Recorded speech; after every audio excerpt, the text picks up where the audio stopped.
লা ইলাহা ইল্লাল্লাহ লা ইলাহা ইল্লাল্লাহ লা ইলাহা ইল্লাল্লাহ লা ইলাহা ইল্লাল্লাহ লা ইলাহা ইল্লাল্লাহ লা ইলাহা ইল্লাল্লাহ লা ইলাহা ইল্লাল্লাহ লা ইলাহা ইল্লাল্লাহ মুহাম্মাদুর রাসূলুল্লাহ।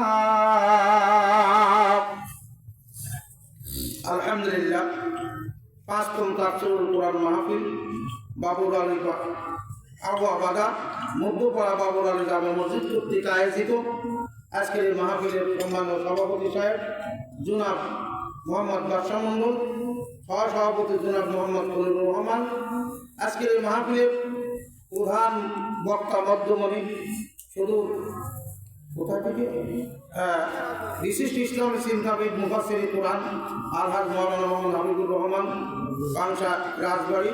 দ্বিতীয় বক্তা আমার ছাত্র হাফেজ হযরত মাওলানা মোহাম্মদ মিরাজুল ইসলাম সাহেব, আরবি প্রভাষক, বাংলা ফাজিল মাদ্রাসা পাবনা।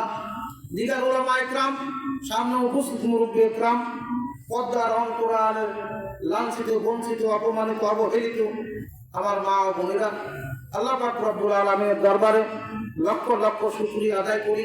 এই ফিতনা ফাসাদের জামানায় আমাকে আর আপনাকে কুরআনুল কারীমের মাহফিলে ভালো মানুষের সঙ্গে, নামাজি ব্যক্তিদের সঙ্গে জান্নাতি প্যান্ডেলের মধ্যে আসা এবং বসার তৌফিক দান করলেন। এজন্য আমরা খুশি না বেজার? জবান খুলতে হবে, খুশি না বেজার? এই স্রষ্টার দরবারে সৃষ্টির সিরাজীব হয়ে কণ্ঠের সঙ্গে কণ্ঠ মিলিয়ে, তাদের সঙ্গে কাঁধ মিলিয়ে, আওয়াজের সঙ্গে আওয়াজ মিলিয়ে আমরা কালেমাতুল শুকর আদায় করি। সকলে বলি আলহামদুলিল্লাহ।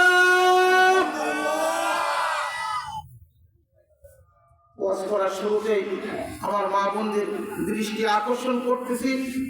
ও মা, আপনারা একটু সাথে বসেন, আর বোনকে একটু বসার সুযোগ করে দেন। আপনাদের আজকে কুরআন শোনার জন্য এক বোনকে একটু কষ্ট হলো যদি বসার জায়গা করে দেন, আল্লাহ পাক রব্বুল আলামিন আপনাকে জান্নাতের মধ্যে বসার জায়গা করে দিবে। সবাই বলেন সুবহানাল্লাহ। আল্লাহর বান্দারা, আমি তো আপনাদের এলাকার ছেলে, আমি এই মসজিদে দীর্ঘদিন জুম্মার নামাজ আদায় করেছি, পড়াইছি।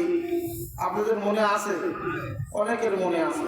যাই হোক, আলহামদুলিল্লাহ, আপনারা আমি গুণাগারকে যে মাহফিলে আমন্ত্রণ করেছেন, এই জন্য আমি আপনাদের জন্য আল্লাহর দরবারে অন্তরের অন্তঃস্থল থেকে দোয়া করি, আল্লাহ আপনাদের সকলের গুনাহকে মাফ করে দিক। সবাই বলেন আল্লাহুম্মা আমিন। আল্লাহর বান্দারা, সময় নির্ধারিত করা, যেহেতু বড় বড় দুইজন মুফাসসির কুরআন সামনে আমার আপনারা রয়েছেন, তাদের আলোচনা আপনারা শুনবেন। সচরাচর আমার আলোচনা করাই জায়গায় ইনশাআল্লাহ শোনেন। যতটুকু আল্লাহর বান্দারা আমাকে সময় দেয়, এতটুকু ইনশাআল্লাহ নির্ধারিত সময় ওভারটেক হবে না। আল্লাহর বান্দারা, হিদায়াতের মালিক কে? আর একটু জবান তুলি বলেন আল্লাহ।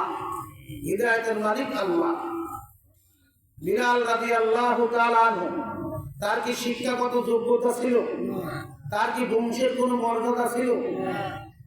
বিলাল গোলামজাদা গোলাম, বিলালও গোলাম, তার বাবাও গোলাম, তার দাদাও গোলাম।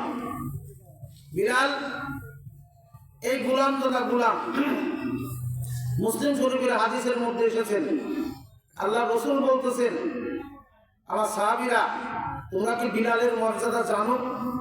আচ্ছা, বিলাল যে মর্যাদা পাইছে, বিলালকে যে আল্লাহ এত সম্মান দিয়েছেন, এটা কার মাধ্যমে হয়েছে? কোরআনের মাধ্যমে এবং আল্লাহ রাসূলের ভালোবাসার কারণে। কথা বলেন ঠিক না বেঠিক? মান আহাব্বা সুন্নতি ফাকাদ আহাব্বানি ওয়া মান আহাব্বানি কানা মা'i ফিল জান্নাহ। আল্লাহ রাসূলের সুন্নতের উপরে আমল করছে, আল্লাহ রাসূলের আমলকে নিজের আমল বানাইছেন। ভাইয়া, কথা সংক্ষেপ, সেই বিলাল উবাই বিন খালদের গোলাম। বিলাল পড়েছেন লা ইলাহা ইল্লাল্লাহু মুহাম্মাদুর রাসূলুল্লাহ। আল্লাহর বান্দারা, নবীর উম্মতেরা, বিলাল যখন এই কলেমা পড়ছেন, বারবার বারবার কলেমা তেলাওয়াত করে, কলেমা এত ভালো লাগে। বিলাল উবাই বিন খালফের গোলাম। উবাই বিন খালফের বিশাল একটা গৌশালা ছিল, গরু ছিল, উট ছিল, দুম্বা ছিল, রাখাল। বিলাল এমন ভাবে এই কলেমার সঙ্গে এমন তার মহব্বত হয়ে গেছে, এক মুহূর্তের জন্য বিলাল কলেমা ছাড়া থাকতে পারে না। বিলাল মাথা ঝুঁকায়া ঝুঁকায়া কলেমা পড়ে। উবাই বিন খালফের কাছে একজন লোক বলল, তোমার গোলাম কি যেন মন্ত্র পড়ে। আল্লাহর বান্দারা, নবীর উম্মতেরা, এমন অবস্থায় উবাই বিন খালফের বলা হলো, ডাকো বিলালকে। বিলালের ডাকা হলো। বিলাল পড়ে লা ইলাহা ইল্লাল্লাহ।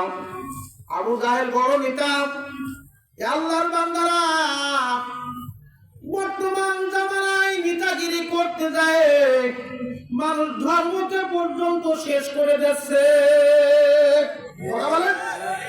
আমার নেতাগিরি টিকা রাখার জন্য আল্লাহু আকবার, বাতিল, নাস্তিক, কাফের, মুরতাদ, অগ্নি পূজক, তাদের মন রক্ষা করে চলা লাগতেছে।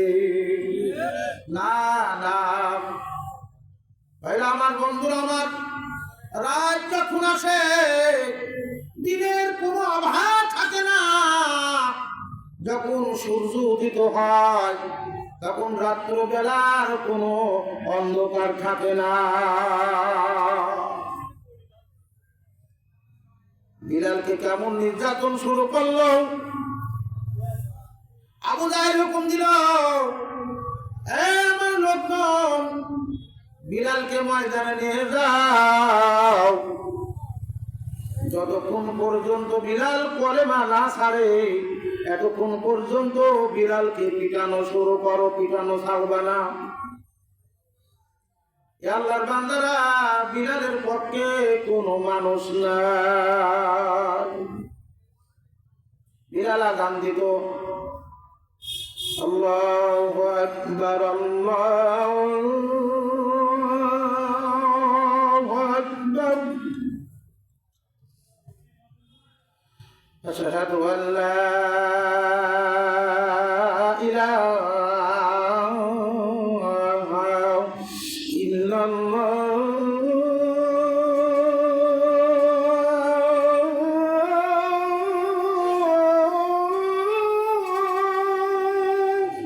আল্লাহু আকবার হবে না? আশহাদু আন্না মুহাম্মাদার রাসূলুল্লাহ।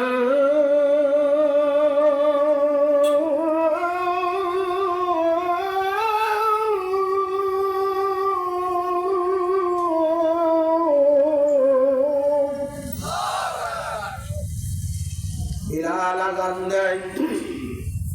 বিলালের আযান এমনি ভাবে ঢেউ খাতে খাইতে ওই আপনার ষষ্ঠ আসমানে বাইতুল মামুর, ওই বাইতুল মামুর পর্যন্ত বিলালের আযান চলিয়া যায়।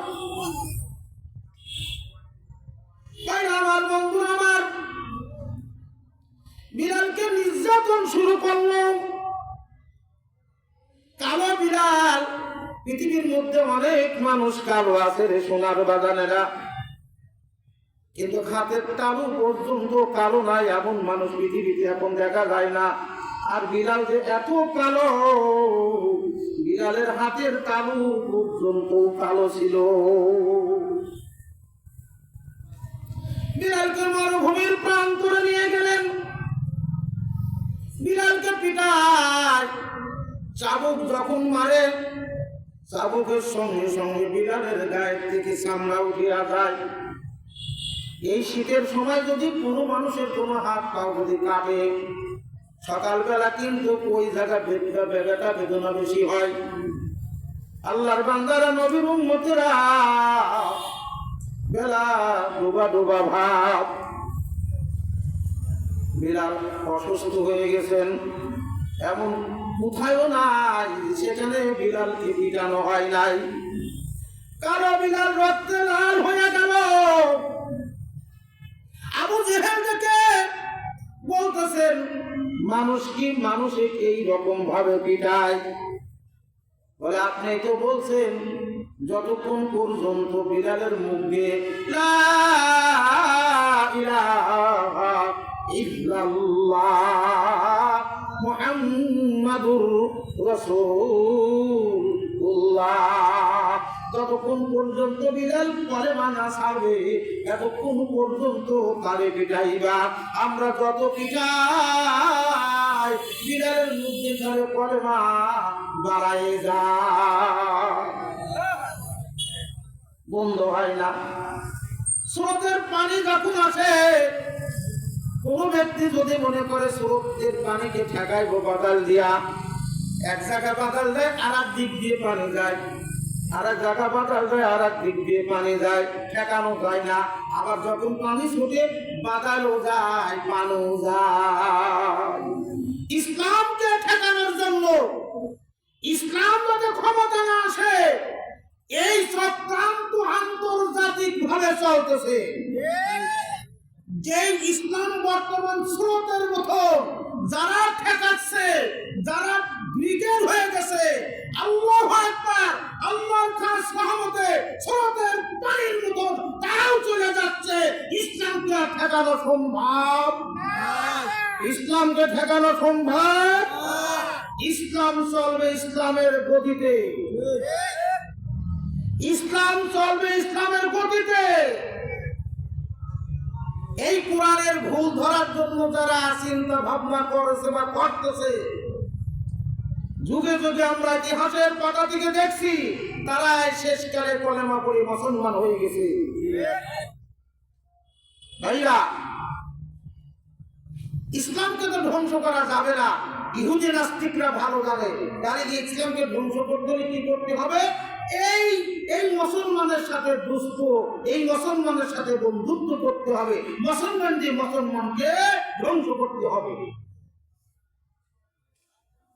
আজ লক্ষ লক্ষ মানুষ ফিলিস্তিনে শেষ হয়ে গেল, শহীদ হয়ে গেল। আজ যদি কাতার, জর্দান, আজ যদি মিশর, আজ সৌদি আরব ফিলিস্তিনের দিকে যদি একটু তাকাইতো, ইসরায়েলের বিপক্ষে যদি একটু চোখ রাঙায় কথা বলতো, ইসরায়েল নির্বিচারে ফিলিস্তিনদেরকে হত্যা করতে পারতো না।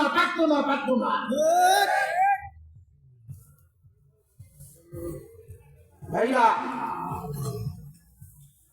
নমরুদ কত বড় পাওয়ারফুল নেতা ছিলেন, ফিরাউন কত বড় পাওয়ারফুল নেতা ছিলেন। ফিরাউন বলছেন, আনা রাব্বুকুমুল আলা, আমি মিশরের রব। ভাইরা আমার, বন্ধুরা আমার, সেই ফিরাউনের ঘরে যিনি মানুষ হয়েছে, সেই ফিরাউনের ঘরে ফিরাউন যাকে খাওয়ার ব্যবস্থা, থাকার ব্যবস্থা করেছেন, তিনি ফিরাউনকে মানেন না। ভাইরা, ফিরাউনের থেকে ইতিহাস শিক্ষা নেওয়া লাগবে, নমরুদের থেকে শিক্ষা নেওয়া লাগবে, কারুনের থেকে শিক্ষা নেওয়া লাগবে, উবাই বিন খালদের থেকে শিক্ষা নেওয়া লাগবে। উবাই বিন আপনার এই মুনাফিকের সরকার, এনার থেকে শিক্ষা নেওয়া লাগবে। যুগে যুগে যারা ইসলামকে নস্যাৎ করার ষড়যন্ত্র চালাইছে, আলেম ওলামাদেরকে জেল জরিমানা মামলা গামলা দিয়ে ইসলামকে স্তব্ধ করতে চাইছে, কিছুদিনের মধ্যে তাদের অস্তিত্ব দেশে আর নাই।